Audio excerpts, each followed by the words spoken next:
So, without further ado, it's my pleasure to welcome Arpan Banerjee as our speaker for this evening. Many of you will know Arpan, who is a former chair of this society. He's also the current chair of the International Society for the History of Radiology. And Arpan has been very industrious researching and writing about the history of radiology for over 3 decades. He's published over 100 papers and essays, not to mention several books, including Radiology of AIDS back in 1993, Radiology Made Easy, and in a couple of editions, and also co-author of Classic Papers in Modern Diagnostic Radiology. More recently, on the history side of things, he's co-author of the History of Radiology and is also a co-author and editor of the book Pioneers in Radiology Worldwide, which came out in 2024 and is well worth the read. But without further ado, I'll pass over to Arpan for what I think will be a real treat. Good evening, ladies and gentlemen. Thank you very, very much. Please come in back for coming this evening and giving up your time to listen to this topic. Now, it's going to be a personal history, so there will be some personal anecdotes. I cannot possibly cover the whole of the subject of radiology in 125 years of radiology, but it'll be a smorgasbord of interesting snippets from the discoveries that have been made over the last century and also the major developments in radiology, which, of course, you all depend on today for medical care. Now, I don't make any apologies for starting with this particular slide. This was Sir William Osler. And the reason I put them up is because when I first came to this medical school to study medicine, there used to be a library right at the end of the corridor, long corridor. And the library on the first floor had a beautiful view over the Houses of Parliament. And it was amazing that the librarian showed us around the library and said, this is where the anatomy books are and the physiology books are and all the rest. And this is a section on the history of medicine. Now, most of the history of medicine books, which are really valuable, were locked away. And a hospital like this has got a huge history, so you could imagine. But there was one shelf which was open to all the students and staff, which probably wasn't thumbed very often or used. And this was the book called Aequanimitas, which you see, which I picked up and read. Now, you thought I must be mad as an 18-year-old looking through this book, but this was a very, very good book for youngsters who were starting in the profession, because Sir William Osler was, in the early part of the 20th century, one of the greatest physicians Britain had. He was a professor of medicine in Oxford. He was poached by Oxford from the Johns Hopkins Medical School in America, which was probably the best medical school for clinical training at that time. And he was not only a brilliant clinician, but also a great writer and an essayist and a prolific writer, and had a command of the English language, which I wanted to emulate when I was 18. I never managed it, but I tried. And he had many great aphorisms. In these addresses to medical students and nurses and other workers, he wrote what we should do and his thoughts about the subject of medicine and healthcare in general. Diagnosis is our chief weapon. Well, that's pretty applicable to radiology. Absolute diagnoses are unsafe. So he's always telling you, this is 120 years ago, that always question what you come up with. Always have a doubt in the back of your head. Incorrect diagnosis leads to useless treatments. Well, we know that.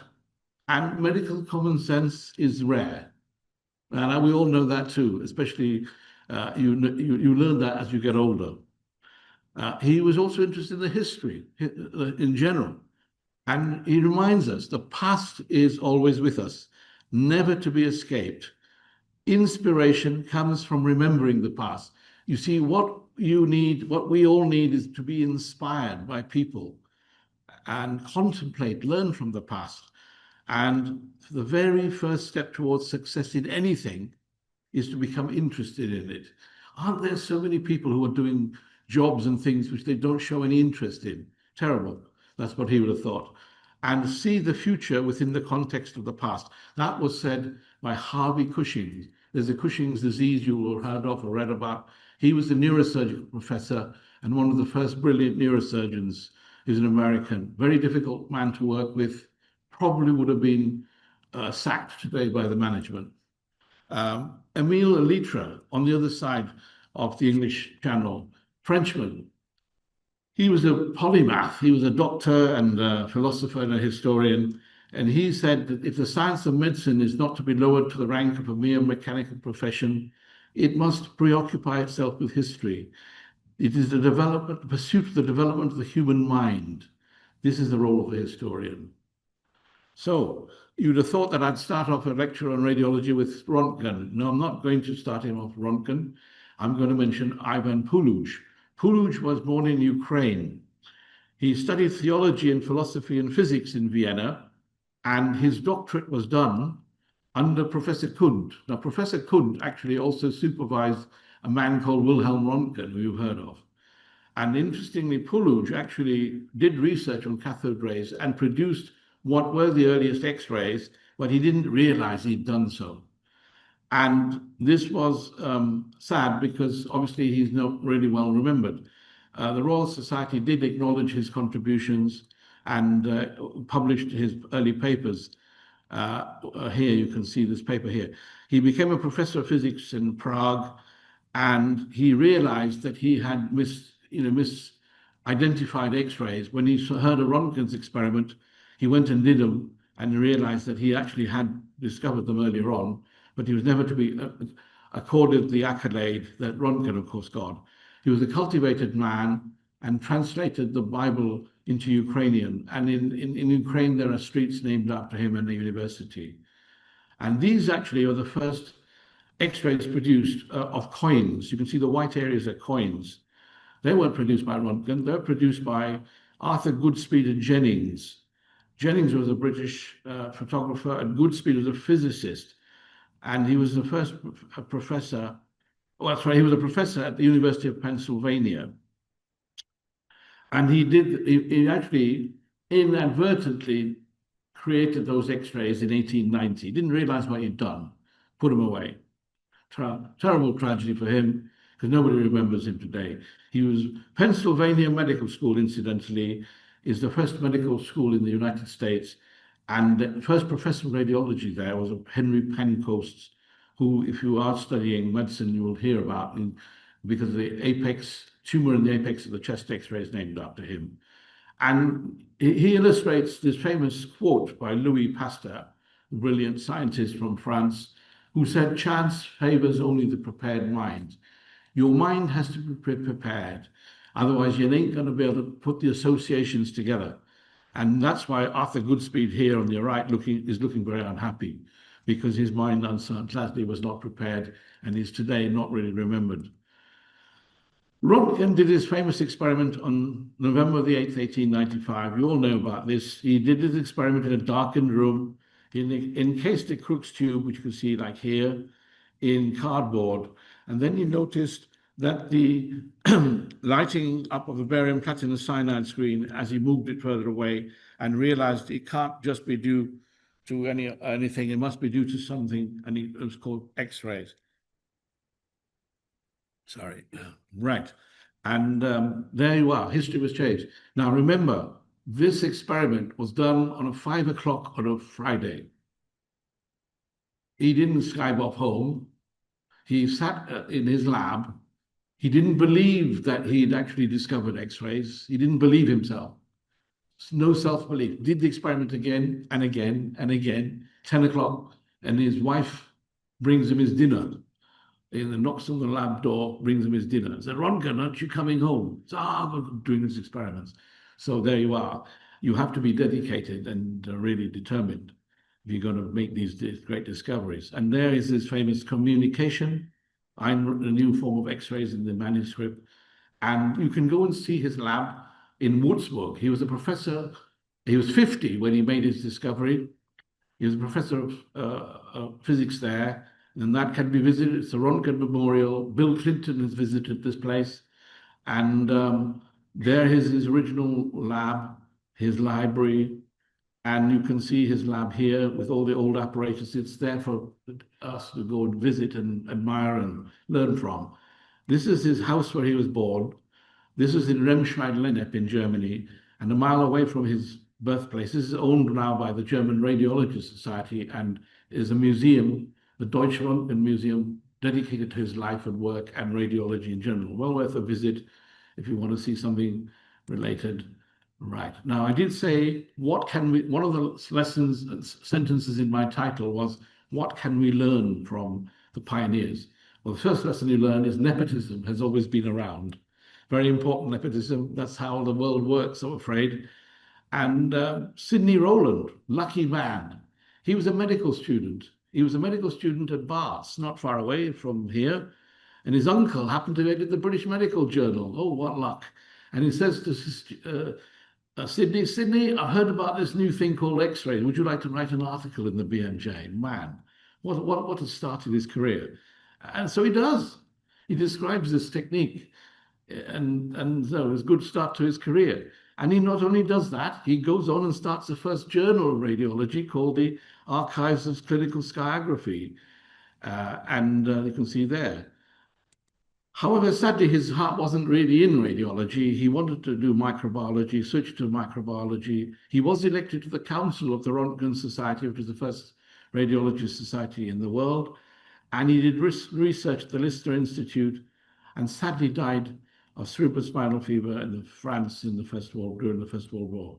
And you can see the three societies, the early societies that were dedicated to radiology with the Röntgen Society, which later eventually becomes the British Institute of Radiology.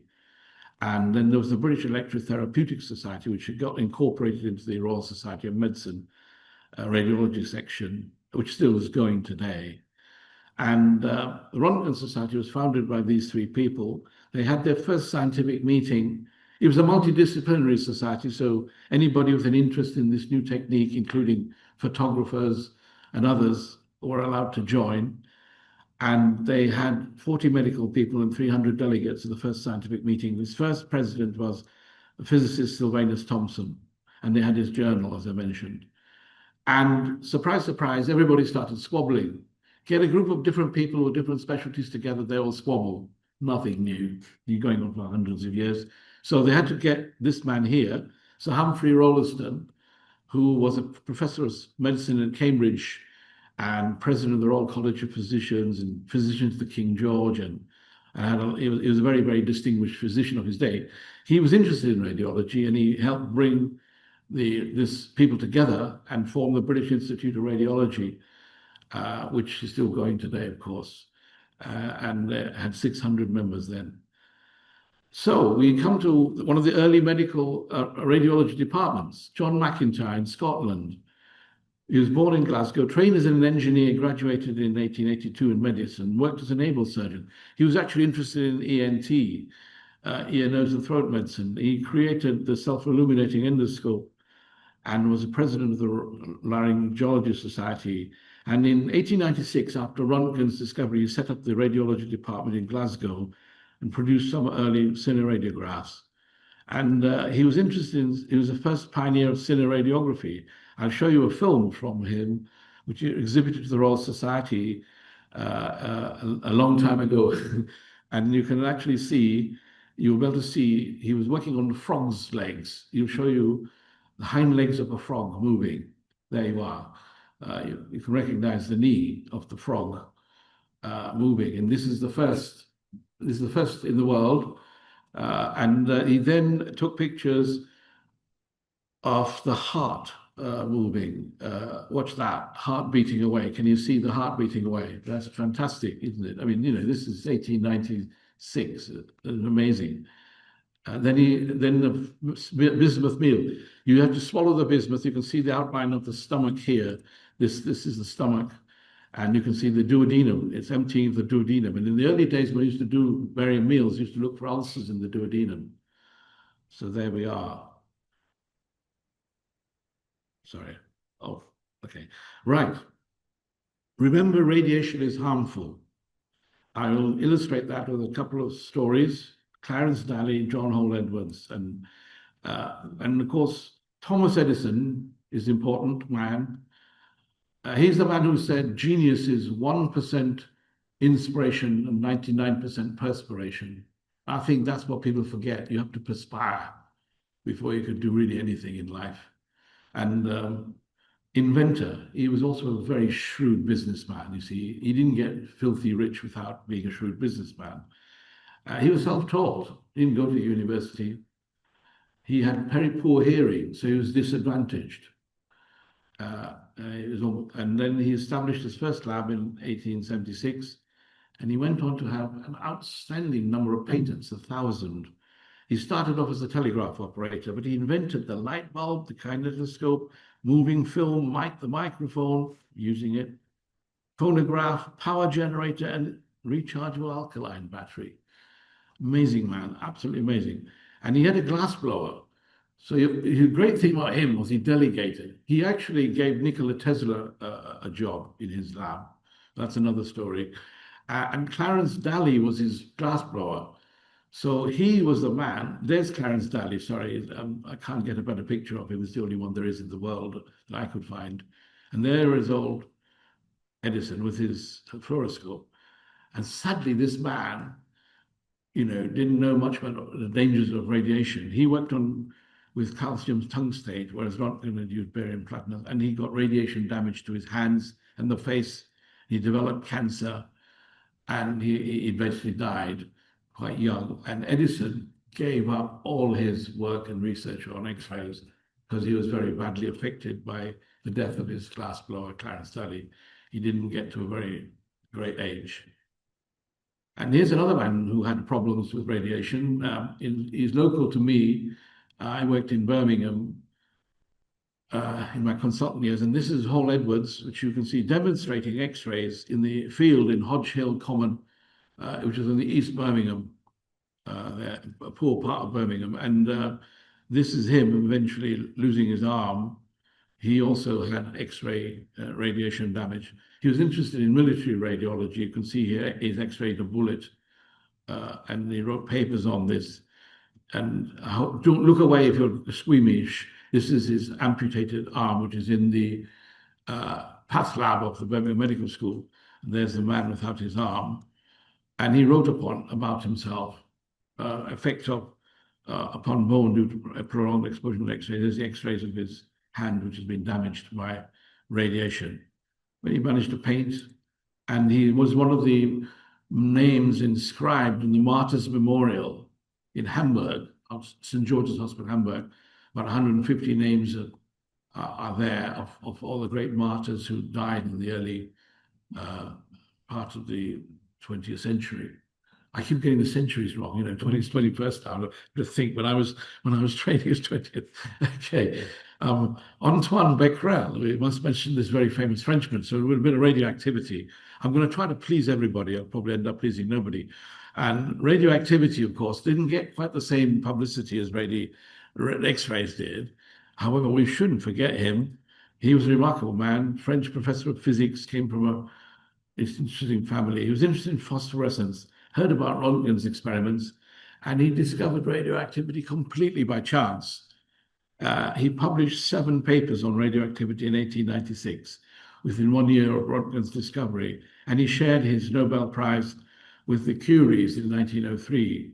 And here you can see the fogged plate, the Maltese cross, due to radiation exposure from uranium. And then, of course, we can't have a talk without Marie Curie, a remarkably brilliant lady, should be a role model for all female students in schools. She won the Nobel Prize for Physics, of course, for her discovery of radium, with her husband, Pierre and Becquerel, as I mentioned, but went on to win another one for extracting radium and discovering polonium. Here is the second edition of the thesis from 1904, research on radioactive substances. And she had many achievements, including inventing the technique for isolating radioisotopes and using for cancer treatment. Of course, that's why you have the Marie Curie Foundation named after her. She discovered polonium and radium. She founded the Curie Institute in Paris and Warsaw. And during the World War I, she established military field centers, radiology and drove ambulances, and wanted to do something useful. And there was a great film made about her. called Madame Curie in 1943. That's Walter Pidgeon as Pierre Curie. That's Greer Garson, Marie Curie. This is one of their daughters. The Eve Curie wrote the biography of her mum. This is Irene Curie, who went on to marry another Nobel laureate, and she also won a Nobel Prize. What a family, eh? Father, mother, and one daughter and her husband, Nobel Prizes. And this interesting film had a screenplay written by Aldous Huxley, who some of you may have heard of. He wrote Brave New World, amongst other many, many books. He was a brilliant writer, came from the famous Huxley family. And it didn't win the Oscars. Guess what won the Oscars? Casablanca. Here's to you, kid. Okay. Now, Hans Geiger should be mentioned. He studied physics in Erlangen in Germany, and he went to work with Rutherford, and he did his famous Geiger-Marsden experiment, so he could count the alpha particles, and he developed a Geiger-Müller tube, which enabled the early detection of alpha, beta, and gamma particles. Very important. We have heard of Geiger counters. And then, of course, we should mention nuclear medicines takes off. George Ansell takes the first nuclear medicine image of a retrosternal thyroid, the old apparatus. That is Rotblat. Rotblat was a physicist who actually went on to win a Nobel Prize for Peace. Was part of a Pugwash conference and the Einstein-Russell Manifesto. Bertrand Russell, I'll mention a little later, was a famous pacifist and a brilliant mathematician and a philosopher, a rather divisive figure to some. And I also should perhaps mention Saul Hertz. He was the first person to use radioiodine to treat a patient with Graves' disease. He died at 45, age 45 with an MI. And then Hal Anger, one must mention Hal Anger. He was an electrical engineer. Of course, after a gamma camera, without that, you wouldn't have nuclear medicine now. A little bit of water break, sorry. Thank you. And there's a thyroid scan there for you. I said I'm going to put in these little pithy things. Persistence is required. And I'm going to illustrate that by 3 characters, an interventional radiology, and some injustice as well. Okay, the world is full of injustice. There's nothing new. This is Werner Forssmann. This is Seldinger. And this is Mr. Dotter, Charles Dotter, Dr. Dotter. Werner Forssmann, an amazing story. He qualified from Berlin in 1929, and he was working in a tiny town in Eberswald. No one's heard of it. And he was a maverick, okay? It's the mavericks, the nutters, you may say, today. We call them mavericks. They do things which everybody else wouldn't dare to do. They move things forward. And what he did was he self-experimented, and he stuck a catheter into his groin and pushed it up into his heart, went to the X-ray department and took a picture. And he said, I've got it, I can see the catheter. So, and he's bleeding away, people around him watching him, trail of blood going to the X-ray department.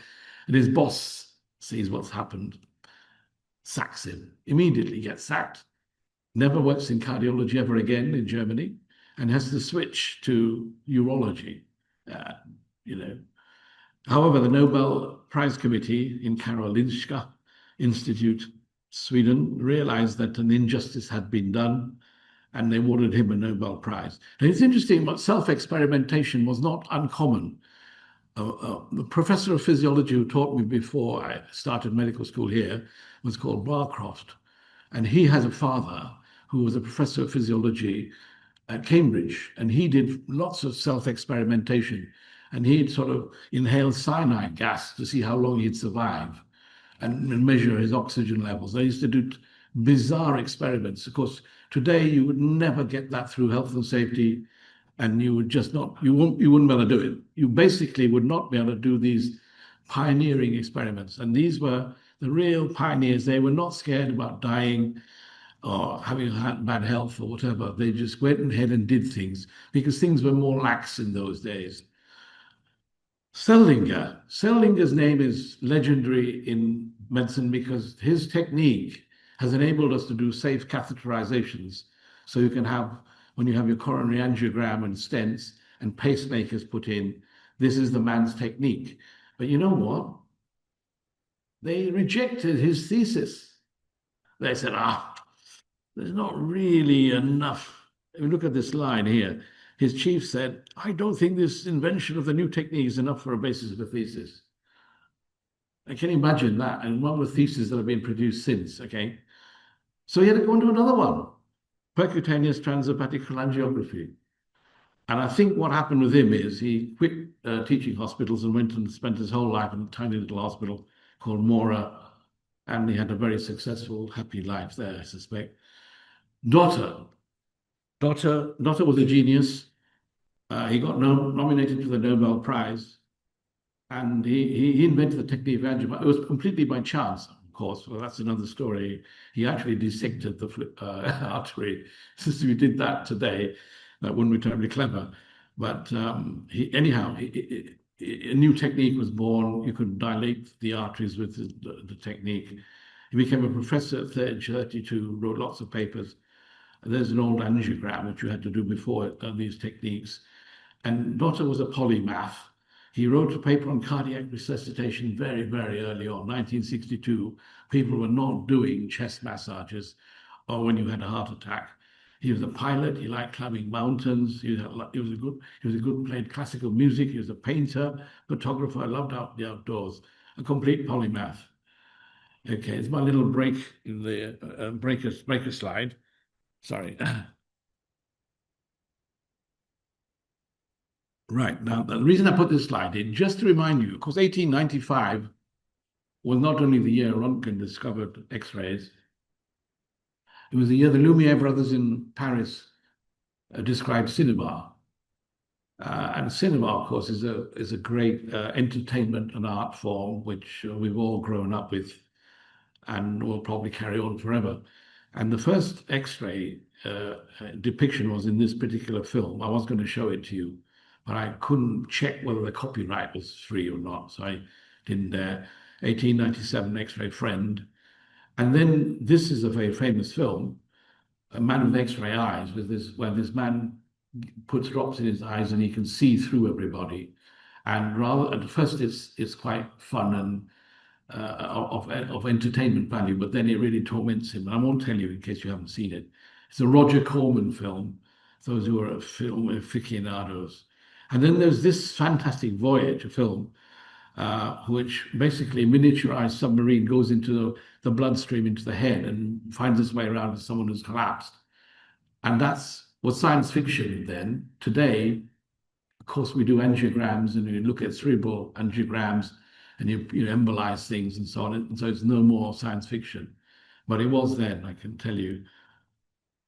And okay, so we need to remember that advances occur unexpectedly and often requires cross-fertilization of specialties and ideas. You need to work collaboratively. And I'm going to illustrate that with CT, ultrasound, and MRI. This is Godfrey Hounsfield, and he had some struggles. He didn't get all the funding he needed to do his work, and he says that in his writings by himself. And he had to travel across London by public transport, which is no mean feat these days, I suspect. Probably was slightly easier than carrying bullocks' brains. There you are, for his experiments. And he didn't have a great start in life. He wasn't a brilliant student. He was a man who, liked to do things. And he went out and joined the RAF, didn't go to university, learned about radar and electrical engineering, joined EMI, the Electrical Musical Industries. Of course, that's got a connotation with the Beatles, but it wasn't the money from the Beatles that funded his research. It was the Department of Health. He was interested in computers, designed one, and became interested in the concept of CT scanning and introduced CT scanning, was introduced at Atkinson Morley in London with James Ambrose, the radiologist. He shared his 1979 Nobel Prize with Alan Cormack, the physicist from South Africa, who did some of the original work on the scanner as well. And that you probably some of you recognize is a bust of George Harrison. I only put that out because there is sometimes, obviously we think EMI, people think of the Beatles, because Beatles were signed to the EMI and did make a lot of money for them. But of course, by the time Hounsfield was doing his research, they'd actually split and gone to Apple, and they'd gone their own ways. And it's interesting, at the time when Hounsfield was doing his final experiments and getting his clinical thing going, this gentleman produced one of the great albums of the 20th century. It was his album of existential angst. It has got some tracks in it like What is Life? I'm still trying to work that out. But All Things Must Pass is the title. Now, today, if he wrote this, it will be called All Things Must Pass, but not until they've had a CT scan. That's my only joke. CT scanner. There you are. Hounsfield prototype. And there's the mini computer. Okay. And there's the famous first clinical picture of the CT scan of the brain showing the cyst. Okay. Now, this changed the world. It changed medicine. It changed medicine forever. Everybody now has a CT scan for everything. And then we have the mad Professor Ian Donald. Ian Donald has a connection to this hospital, my alma mater. He also studied here. He studied medicine here, but he'd already done a degree in classics in South Africa, and he worked as a registrar in Obston-Guiney. He had an interest in machines, which was rather unusual for a clinical professor. He collaborated with Tom Brown and so on. And I'm not going to go into much detail here because I haven't got time, but he traveled around with pathological specimens of ovaries and fibroids in his boot. Don't do that. That's a strikeable off offense by the GMC. Immediately, you will lose your license to practice. And if that had happened, there probably might not have been ultrasound, who knows? They also ridiculed him. Okay, all these people who were pioneers were ridiculed, but they didn't bother them. They carried on. That's a very important message. Don't get put off by people telling you things. And this is a famous paper. 1958, it produced this paper. And you wouldn't believe it. Cliff Richard was in the charts then. He still is, sometimes. There you are, the famous paper. And then we turn to the MRI pioneers. This illustrates another thing. I'll start off with Peter Mansfield. He failed his 11 plus. So, you don't have to do very well in your early life to be able to make great advances and have a very fulfilling life later. He studied physics, got a PhD thesis, and worked in Nottingham most of his life, discovered echoplanar imaging. And he tested the first full body prototype MRI scanner in 1978 and shared the Nobel Prize with Lauterbauer. Now, Lauterbauer was a chemistry professor, wrote this important paper in Nature, and he shared the prize. This man didn't get the prize, and he was very angry. And he probably should have got the Nobel Prize, but I am not a judge, and I'm not to say, it's not for me to say that, but the correspondence and the literature around what happened does show he was probably unfairly not given the prize. He was a child prodigy. He studied violin at the Juilliard, might have even been contemporaries with Neil Sedaka, I don't know, was a good tennis player. He got a maths degree before he did medicine, and he showed that tumors can be detected by MRI in a paper in Science. And he got a patent on MRI, and then he produced his company and then started building scanners. And there was this huge controversy. And he created a MRI-compatible implantable pacemaker with Wilson Greatbatch. But he never got his Nobel Prize. And it just goes to show, even at the highest levels, there are bitter rivalries. There are bitter rivalries everywhere, starting from school, when someone gets a gold star, someone else only gets a silver star, all the way through life. So this just illustrates it. And there's an old MRI machine. PET scanning, I ought to mention a little bit about PET scanning. We can't really mention PET scanning without going into some of the old pioneers who enabled it. Paul Dirac, he was a professor of maths at Cambridge, and in 1928, age 26, he wrote a very important paper, and he argued that electrons can have both a positive and a negative charge.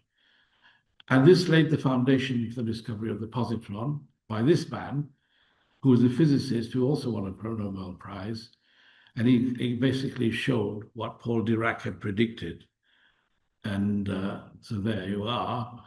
And then we must mention this man, who was also another very clever man, full Professor 29. And he was the man who basically invented the cyclotron. And without that, of course, you wouldn't have all your isotopes. And he got a Nobel Prize in 1939. He worked on the Manhattan Project. You might have seen a film called Oppenheimer a couple of years ago. And there is Mr. Oppenheimer there. He looks a bit like the guy who played him, isn't it?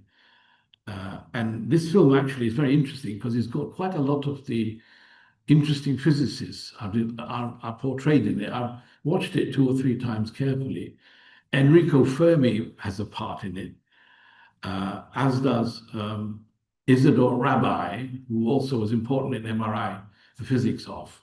But an awful lot of mind you, a lot of clever physicists worked on the Manhattan Project, so it's not entirely surprising. And then we move to the Mass General Hospital. This is called man's greatest hospital. When I was there as a student, the Americans called it man's greatest hospital because that's what they thought. It is a very big hospital. And this physicist worked there on annihilation radiation and did lots of early developments.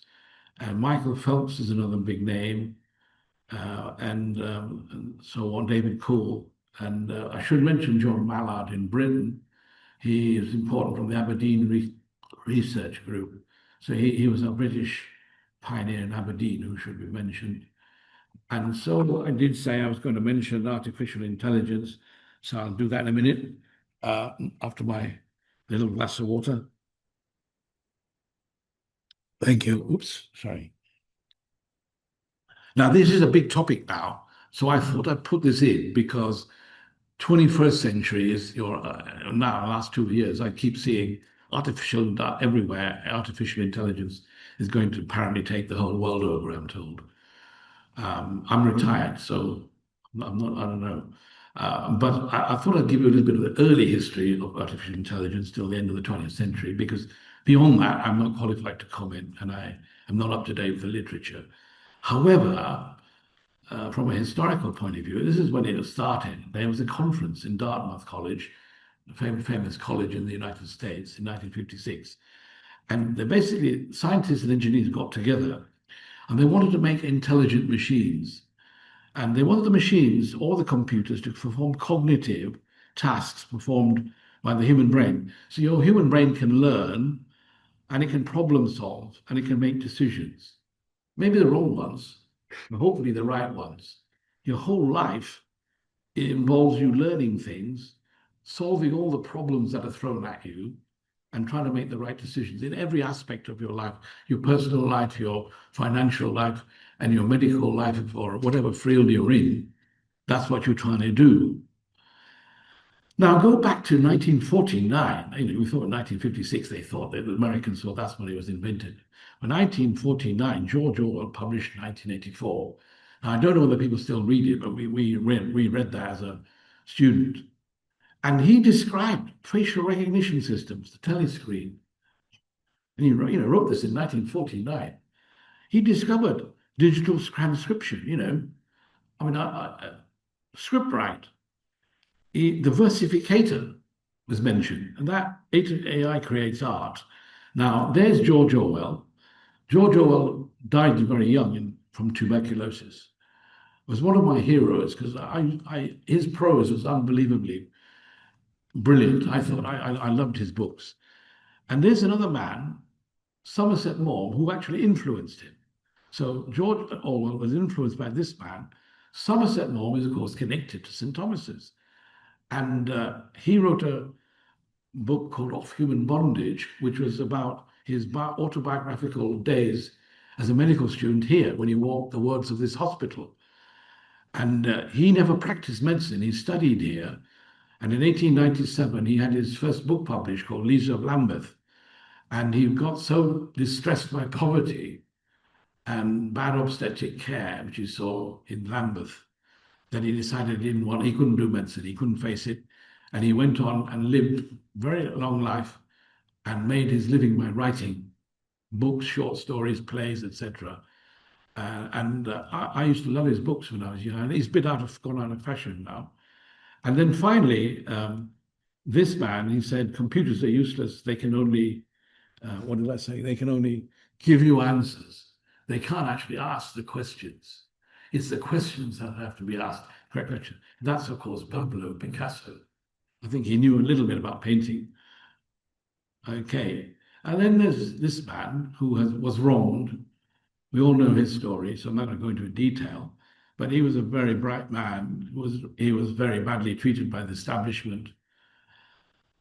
And he worked in Bletchley Park, but he's actually the father of modern computing. And he gave a public lecture, suggested the machine can learn from experience. That's the crucial thing. And this is a very, very important paper, which Computing Machinery Intelligence, which was written in 1950. And then we come to the more recent pioneers. Norbert Wiener, name you may not have heard of, you may have heard of him. He was a very clever man, did a maths degree at 14, and then did his zoology degree, and then he did philosophy. And he graduated with 17, and he did a PhD at 19 on mathematical logic. He went to work he did this on the works of Whitehead and Russell, who are professors of mathematics in Cambridge. And Russell was also a philosopher and writer in Cambridge. And then he went to work with, Norbert Wiener went to work with them. And interestingly, a little anecdote here, Bertrand Russell taught quite a lot of clever people, and the cleverest person he said he ever taught or met was a man called Wittgenstein. You may have heard of Wittgenstein, the philosopher. He's connected to this hospital. Do you know why? Because during the Second World War, he had his existential crisis, and he wanted to do something useful. And he was a porter at Guy's, portering medicines from the pharmacy department to the ward.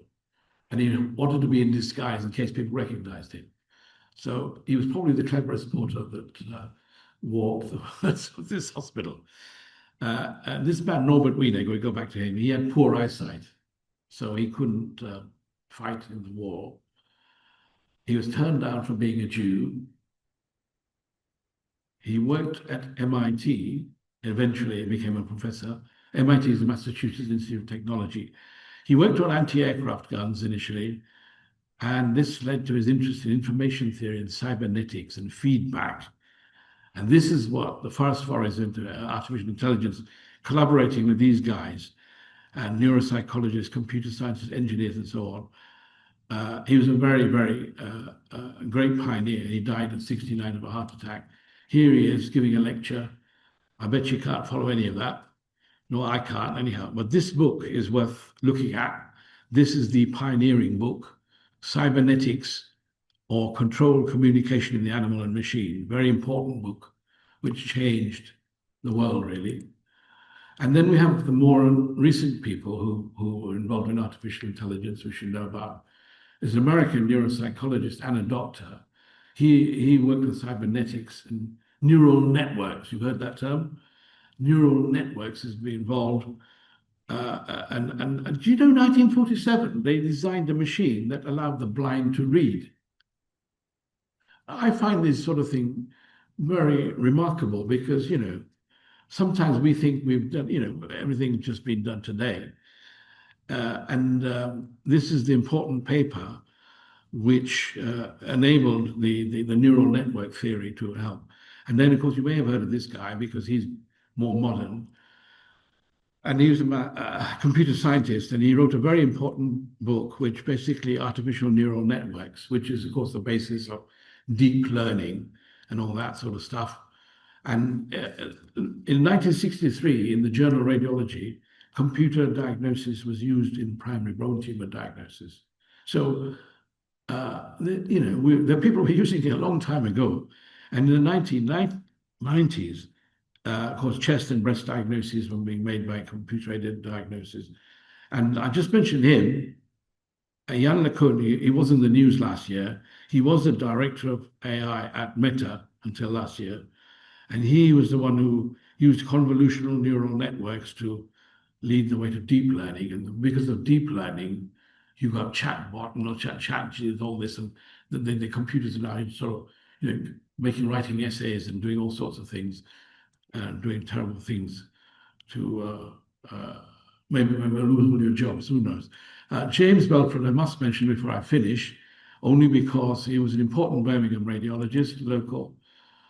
He went into medicine late, qualified at age 35, became a brilliant bone radiologist, wrote this book. He actually founded the British Association of Radiologists, which then eventually becomes the Royal College, which had its 50th anniversary last year. That's why I mention him. He was an interesting man who had a very sad end and fell foul of management in his hospital and started saying things which, and picking fights with management and also making comments that, you didn't need biopsies to making a diagnosis and so on and so forth. He became rather extreme in his views. And it was really sad. And he had all his teaching duties taken away from him. But he was a pithy man with epithet. He liked his comments, he liked his aphorisms. These are quite useful because they're quite relevant today, as they were when he uttered them. Politics should have no place in hospital management. As long as you are happy, keep away from the specialist. If you are not feeling well, go to your doctor and pray that he will save you from the investigators. I think that won't happen today. You will almost certainly get investigated. And over-investigation is not a new phenomenon. He said that in the 1960s. So there you are, nothing new under the sun, eh? And then we come to this man. He is, of course, a gentleman from Liverpool. Oh gosh, I'm losing my brain. And he gave his first presidential address in Liverpool Literary Society. And when he said, Thurston Holland, who was the radiologist there, one of the early radiologists in Liverpool, who actually organized the first International Radiology Congress, 1925, last year. And he said, the 19th century of ours is the most wonderful the world has seen. In the case of operative surgery, we've almost reached the acme of this art, which illustrates predicting the future is futile. So what have we learned from all these pioneers? Well, we've learned that serendipity and luck are important factors in discoveries. We've learned that persistence and resilience are required. Hard work and being well prepared is important. Cross-fertilization of ideas lead to advances. Nepotism and unfairness have always been around. Bitter feuds and rivalries are common. Several pioneers and polymaths, some had poor school records. Predicting the future is futile. And so I come to Röntgen. I have to show you a picture of Röntgen. It wouldn't be right, would it? Talk about Röntgen and the famous hand X-rays. Well, what can we learn from his life? Well, he learned that life was unfair very young. He was accused of making caricatures of his teachers and was expelled unfairly. He hadn't actually done it, but he had to take the blame. He was not a brilliant student. He had a good mentor. So your mentor is very, very important. He did his early research, but that's not what made him famous. He stood on the shoulder of giants. That's an important thing to remember. He was a meticulous experimenter. He moved around a lot. He widened his experience. He was 50 when he made his famous discovery. He had hobbies. He was fond of mountain walking. Unfortunately, he fell victim to the financial climate of his time and lost a lot of his life savings during the crash. And he had friends outside his profession. He didn't like the company of physicists. And so I come to the end. And as I said, I've only managed to cover certain aspects in a talk as short as this. And hopefully it's given you a little flavor of how the subject of radiology has got here. And of course, hopefully it'll have another 100 years. And on that note, I'll conclude my talk. Thank you.